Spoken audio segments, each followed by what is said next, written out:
कविता, कविता, आजा। अरे काजल तुम? हाँ आजा, मैं कॉलेज ही जा रही हूँ, चल आजा साथ चलते हैं। काजल के बार बार कहने पर कविता उसकी कार में बैठ गई। उस महंगी कार को काजल का ड्राइवर चला रहा था और पीछे काजल और कविता बैठी थी। अरे वाह यार काजल, तेरी गाड़ी तो बहुत शानदार है। हाँ मेरे पापा की है, वो आज फैक्ट्री नहीं गए तो उन्होंने ड्राइवर भैया से कहा कि मुझे कॉलेज छोड़ आए। सही है यार, मैं तो इतनी महंगी कार में पहली बार बैठी हूँ। अरे अब तो बैठते ही रहेंगे। अब तुम्हें काजल और कविता एक ही कॉलेज में पढ़ते थे। अभी 4-5 दिन पहले ही उन्होंने एडमिशन लिया था। धीरे धीरे काजल और कविता बहुत अच्छी सहेलियां बन गईं। वैसे काजल बहुत ही अमीर घर से थी।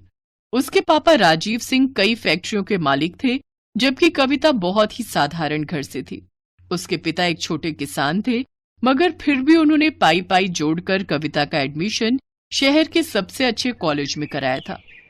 काजल और की अच्छी बात यह थी कि उसे अपनी अमीरी पर घमंड बिल्कुल नहीं था। फिर एक दिन, कविता जरा सुनना। हाँ क्या हुआ, बता। ये घड़ी कैसी लग रही है? अरे वाह, ये तो बहुत प्यारी है। ये मैंने तेरे लिए ली है, जरा पहनकर दिखा। नहीं यार, मैं कैसे इतनी महंगी घड़ी। चुप कर और चुपचाप पहन ले, और ज्यादा मत सोच। जब तेरा मन करे तो मुझे भी दे देना कुछ। पर मेरे पास तुझे देने के लिए कुछ भी नहीं है। चल बहानेबाज, अभी मत दे पर कभी तो दे देना। अच्छा ठीक है। गुजरते वक्त के साथ दोनों की दोस्ती और गहरी होती गई।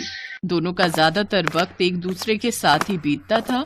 और फिर एक दिन, कविता ये लड़का कौन है यार? इससे पहले तो कभी नहीं देखा इसे। कौन? वो हैंडसम?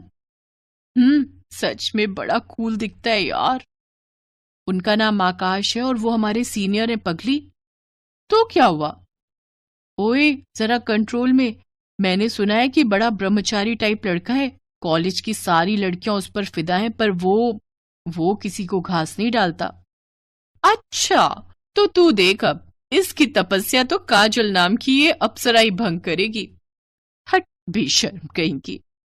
आकाश पर काजल का दिल आ गया था। शुरू में उन दोनों में हाय हलो हुई और फिर धीरे धीरे उनमें प्यार भी हो गया। काजल को उसका प्यार मिला तो लेकिन फिर एक दिन, काजल, फाइनल रिजल्ट आते ही मैं यूएस चला जाऊंगा। यूएस? पर क्यों?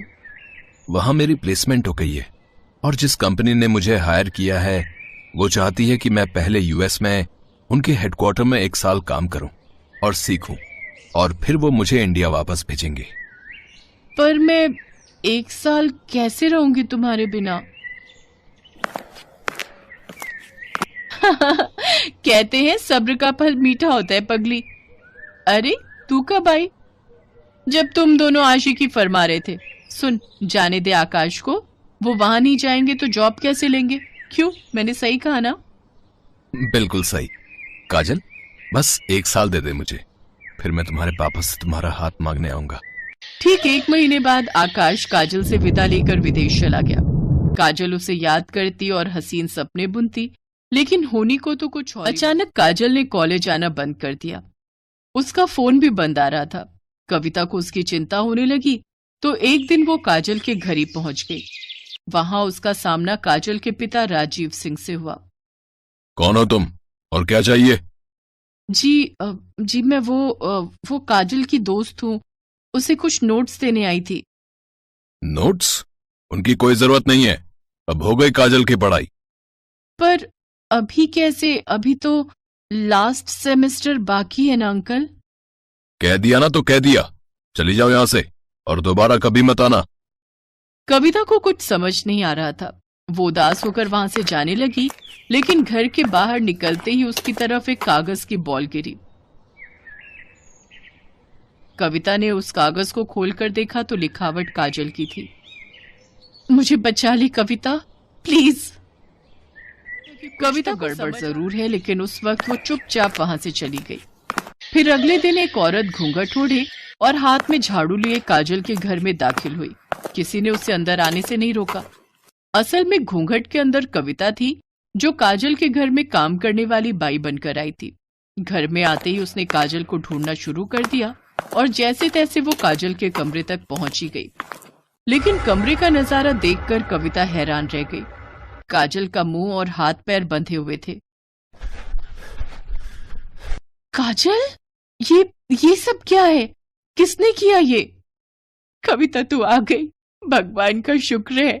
कविता, मेरे पापा ने मेरा सौदा कर दिया है। तू तो जानती है ना कि मैं और आकाश एक दूसरे से कितना प्यार करते, पर मेरे पापा अपने बिजनेस पार्टनर से मेरी शादी कराना चाहते हैं। वो 55 साल का बुढ़ा है। उसने अपनी पहली पत्नी को मार दिया था और वो मुझे भी मार देगा।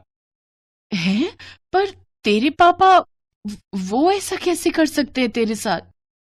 उन्होंने उस बुढ़े से बहुत बड़ा लोन लिया था जिसे वो चुका नहीं पाए, और पैसों के बदले अब वो मुझे सौंपने वाले उस बुढ़े को। इतना कहकर काजल कविता तैयार थी अपनी सहेली को इस मुसीबत से निकालने के लिए। उसने तुरंत दिमाग दौड़ाया और अपनी साड़ी उतारकर काजल को पहना दी और खुद काजल के कपड़े पहनकर उसकी जगह बैठ गई। फिर कविता की जगह काजल आराम से घर से बाहर निकल गई। फिर कुछ देर के बाद, कौन है? अरे कमिश्नर साहब, आप यहाँ? क्या हुआ? क्या बात है? मुझे आपके घर की तलाशी लेनी है। पर तलाशी क्यों? क्योंकि मुझे खबर मिली है कि आपने यहाँ किसी लड़की को कैद करके रखा है। इतना कहकर पुलिस कमिश्नर के साथ आए पुलिस वालों ने घर की तलाशी शुरू कर दी और कुछ ही मिनटों में कविता उनके साथ खड़ी थी। उसके चेहरे पर चोट के कई निशान थे। असल में राजीव को जैसे ही कविता और काजल के प्लान का पता चला तो उसने कविता को ही अपने गुस्से के साथ मारपीट की। लेकिन अब वो अपना किया भुगतने वाला था। पुलिस ने फौरन राजीव को गिरफ्तार कर लिया। उधर आकाश को जैसे ही इन सब की खबर मिली तो वो भागा भागा यूएस से इंडिया आ गया और फिर कविता ने एक मंदिर में आकाश और काजल की शादी कराई। थैंक यू कविता, अगर तुम ना होती तो। अरे ऐसे कैसे नहीं होती मैं? मेरी सहेली को जब भी मेरी जरूरत होगी मैं हमेशा उसके साथ खड़ी रहूंगी। इतना कहकर कविता ने काजल को गले से लगा लिया और काजल बस यही सोच रही थी कि जो तोहफा कविता ने उसे दिया है क्या वो कभी उसकी बराबरी कर पाएगी।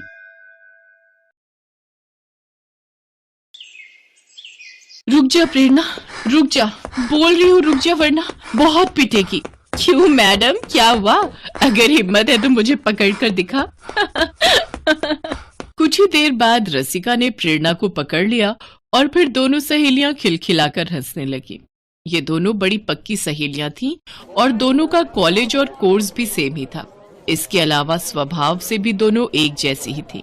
हालांकि इन सब चीजों के बावजूद दोनों में एक बहुत बड़ा अंतर था। रसिका बहुत पैसे वाले घर से थी। उसके पिता की शहर में कई फैक्ट्रियां थीं, जबकि प्रेरणा के पिता एक मामूली किसान थे।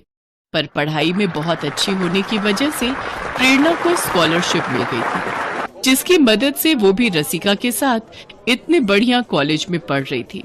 फिर एक दिन कॉलेज में, क्या हुआ मैडम, किस सोच में डूबी हैं? अरे तू आ गई? अरे वो मैं बाबा के साथ खेत में काम करवा रही थी तो बस उसी में थोड़ा लेट हो गया। अच्छा चल फिर कोई बात नहीं, कुछ जरूरी बताना है तुझे। हाँ तो बता ना। यार वो लोग कल घर आए थे। कौन? अरे वही लड़के वाले जिनके बारे में मैंने तुझे पिछले हफ्ते बताया था। अरे वाह, तो जल्दी बताना, लड़का कौन है, कैसा दिखता है, क्या करता है? डॉक्टर है। वो 2 भाई हैं, दोनों ही डॉक्टर हैं। अब बड़े भाई का रिश्ता आया है मेरे लिए। तुझे कैसे लगे डॉक्टर साहब? प्रेरणा की बात सुनकर रसिका मुस्कुरा दी और रसिका की इस मुस्कान को देखकर प्रेरणा फौरन समझ गई कि उसे आकाश पसंद है। रसिका ने प्रेरणा को आकाश की फोटो दिखाई, जिसे देखकर प्रेरणा ने कहा, अरे वाह यार, सच में जीजू तो बड़े स्मार्ट हैं। और ये शायद इनके छोटे भाई होंगे, है ना? हाँ, विकास नाम है इनका। बढ़िया है। अब सच यार, मैं तेरे लिए बहुत खुश हूँ। बस अपने ससुराल जाकर मुझे भूल मत जाना। तू पागल है क्या? तू कोई भूलने वाली चीज है क्या मेरी जान? प्रेरणा और रसिका दोनों ही बहुत खुश थे। सब कुछ बढ़िया चल रहा था, लेकिन फिर एक दिन अचानक प्रेरणा के पिता के खेत के बगल से बह रही नहर में बाढ़ आ गई और सारा पानी खेत में आ गया। कटने को तैयार खड़ी फसल पूरी की पूरी चौपट हो गई। ये मंजर देखकर प्रेरणा के पिता को हार्ट अटैक आ गया और उनकी मौत हो गई। प्रेरणा के पिता के जाने का दुख उसकी माँ भी बर्दाश्त नहीं कर पाई और वो भी कुछ ही हफ्तों बाद चल बसी। प्रेरणा बिल्कुल अकेली रह गई थी। अपना कहने को बस उसके पास उसकी दोस्त रसिका ही थी। रो मत प्रेरणा, मैं हूं न तेरे साथ, खुद को कभी अकेला मत समझना, समझी ना? क्या बहन, कुछ नहीं बचा मेरे पास। ऐसा मत बोल, जो मेरा है वो तेरा भी है। तू मेरी सहेली से बढ़कर बहन है। चल, अब से तू मेरे साथ मेरे घर पर रहेगी। नहीं नहीं बहन, मैं तेरे परिवार पर बोझ नहीं बन सकती। तू मेरी चिंता मत कर, मैं कैसे भी रह लूंगी। बस जब भी मुमकिन हो मुझसे मिलती रहना बहन। रसिका जानती थी कि स्वभाव से खुददार प्रेरणा कभी उसके घर आकर नहीं रहेगी और ना ही उससे कोई मदद लेगी, लेकिन उसे भी हर हाल में प्रेरणा की मदद करनी ही थी। तो जब उसे कुछ नहीं सूझा तो उसने इस बारे में अपने होने वाले पति आकाश से बात की। वैसे तुम्हारी इस प्रॉब्लम का एक सोल्यूशन है मेरे पास। हाँ तो जल्दी बताओ ना। तुमने बताया कि तुम्हारी सहेली बहुत खुददार है, मतलब किसी का एहसान नहीं लेगी। पर नौकरी तो कर सकती है ना? क्या मतलब? तुम्हारे पापा की इतनी सारी फैक्ट्रीज हैं, तो उन्हें मैनेज करने के लिए मैनेजर्स तो चाहिए होते होंगे ना? रसिका को आकाश ने बहुत अच्छा आइडिया। रसिका ने प्रेरणा से इस बारे में बात की। पहले तो प्रेरणा ने इनकार किया, लेकिन रसिका के बार बार कहने पर वो मान गई। रसिका ने अपने पापा से इस बारे में बात की तो उन्हें भी प्रेरणा को अपनी एक फैक्ट्री का मैनेजर बनाने में कोई परेशानी नहीं थी, क्योंकि वो भी प्रेरणा को काफी पहले से जानते थे और असल में वो भी प्रेरणा को अपनी बेटी जैसा ही समझते थे। तो इस तरह प्रेरणा अब रसिका के पापा की फैक्ट्री में मैनेजर बन गई। कुछ ही दिनों बाद कॉलेज का रिजल्ट भी आ गया और प्रेरणा ने पूरे कॉलेज में टॉप किया। इसके साथ ही प्रेरणा अपनी नौकरी भी पूरी ईमानदारी और मेहनत से कर रही थी। कुछ ही समय में वो फैक्ट्री का सारा काम बहुत अच्छे से संभालने लगी। अपनी शादी की तैयारियों का हवाला देकर रसिका ने किसी तरह प्रेरणा को उसके साथ उसी के घर में रहने के लिए भी मना लिया। फिर एक दिन, अरे रसिका। हाँ जी पापा। बेटा, ये प्रेरणा तो सच में बहुत होशियार है। पता है, जिस फैक्ट्री में पिछले 1 साल से मुझे कुछ नहीं बच रहा था, प्रेरणा के आते ही बल्कि वो फैक्ट्री तो मुनाफे में भी आ गई है। हाँ तो ऐसे थोड़ी ना मैंने आपको उसे जॉब पर रखने को बोला था।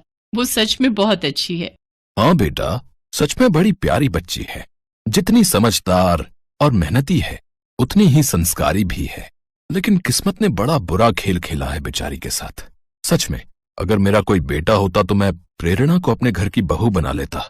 अपने पिता की इस बात पर रसिका मुस्कुरा दी, लेकिन कहीं न कहीं उसे ये भी एहसास था कि वाकई उसकी शादी हो जाने के बाद प्रेरणा बहुत अकेली पड़ जाएगी और भविष्य में उसकी शादी भी किससे और कैसे होगी, ये भी एक बड़ा सवाल था। फिर एक दिन, ओए प्रेरणा की बच्ची, हाँ बोलना, तू मैनेजर क्या बन गई? बड़े नखरे हो गए तेरे। मेरे लिए बिल्कुल भी टाइम नहीं है तेरे पास। मेरी शादी आ रही है और तू है कि बस फैक्ट्री से घर और घर से फैक्ट्री में ही उलझी रहती है। मेरा लहंगा, पार्लर और ज्वेलरी कुछ भी फाइनल नहीं हुआ अब तक। अच्छा बाबा, मैं अंकल से बात करके छुट्टी ले लेती हूँ और आज के आज सब फाइनल कर देते हैं। अब तो ठीक है ना? पापा से मैंने बात कर ली है, तेरी छुट्टी अप्रूव्ड है। चल अब जल्दी से मेरे साथ चल। ऐसे ही रसिका की शादी का दिन भी आ गया। गहनों से लदी रसिका दुल्हन के रूप में बहुत ही सुंदर लग रही थी। शादी में अपनी हैसियत के अनुसार काफी खर्च किया था। शादी की तैयारियां पूरी थी और दूसरी तरफ जग्गा डाकू भी तैयार था। जग्गा डाकू और उसकी गैंग के नाम से ही सब डरते थे। सारे लोग चल चुपचाप से हाथ ऊपर करे, कोई होशियारी नहीं है। ए बगीरा, जाबे दुल्हन के सारे गहने ले आ। जग्गा और उसके आदमी बंदूक लेकर खड़े थे। बंदूक के खौफ से हर कोई सन्न था। जग्गा के साथियों ने रसिका से उसके गहने छीनने की कोशिश की, लेकिन रसिका उन्हें धक्का देकर भागने की कोशिश करने लगी। तभी जग्गा ने बंदूक रसिका की तरफ तानी और गुस्से से बोला, ए लड़की, रुक जा वरना गोली मार दूंगा, समझी? जग्गा ने सिर्फ कोरी धमकी नहीं दी, गहने हाथ से निकलते देख जग्गा ने रसिका को निशाना बनाकर गोली चला भी दी थी। लेकिन तभी ऐन मौके पर प्रेरणा गोली और रसिका के बीच आ गई। गोली लगते ही प्रेरणा जमीन पर गिर पड़ी। लेकिन इसी बीच किसी ने पुलिस को खबर कर दी थी और पुलिस की गाड़ी का सायरन सुनते ही जग्गा डाकू और उसकी गैंग वहां से भाग खड़ी हुई। रसिका तो बच गई, लेकिन अब प्रेरणा की हालत नाजुक थी। उसे फौरन अस्पताल ले जाया गया और काफी देर बाद जाकर उसे होश आया।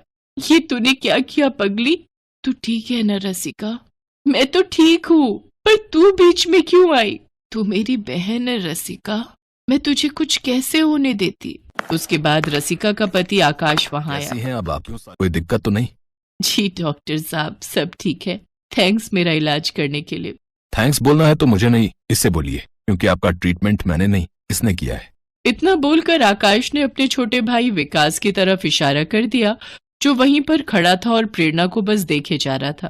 प्रेरणा भी विकास से कुछ न कह सकी और बस उसे देखती ही रह गई। लेकिन इन दोनों के बीच की एक खामोशी रसिका ने पढ़ ली। और फिर कुछ दिनों के बाद, अरे रसिका, ये सब क्या है? इतना सारा सामान ये किसके लिए लाई है? अपनी होने वाली देवरानी के लिए। अच्छा, तो विकास जी का रिश्ता तय हो गया, अच्छी बात है। कौन है लड़की? यही है, आजा तुझे फोटो दिखाती हूँ। इतना कहकर रसिका ने प्रेरणा की फोटो उसके हाथ में थमा दी, जिसे देखकर प्रेरणा की आंखों से आंसू बहने लगे। नहीं रसिका, ये सही नहीं है। न तो मैं विकास जी के लायक हूँ और न ही मेरी हैसियत। ऐसा तुझे लगता है, विकास भैया और हमारे परिवार को नहीं। ये शादी तुझ पर कोई एहसान नहीं है, बल्कि ये तेरा हक है जो तुझे मिलना ही चाहिए। हाँ, पर मेरी एक शर्त है, शादी के बाद मैं तेरी जेठानी हो जाऊंगी, तो थोड़ा अदब से बात करना मुझसे, समझी? रसिका की बात सुनकर प्रेरणा मुस्कुरा दी। अब सब ठीक होने वाला था। दोनों सहेलियों से बहन बनने के बाद अब जेठानी देवरानी बनकर हमेशा एक दूसरे के साथ और खुश रहे।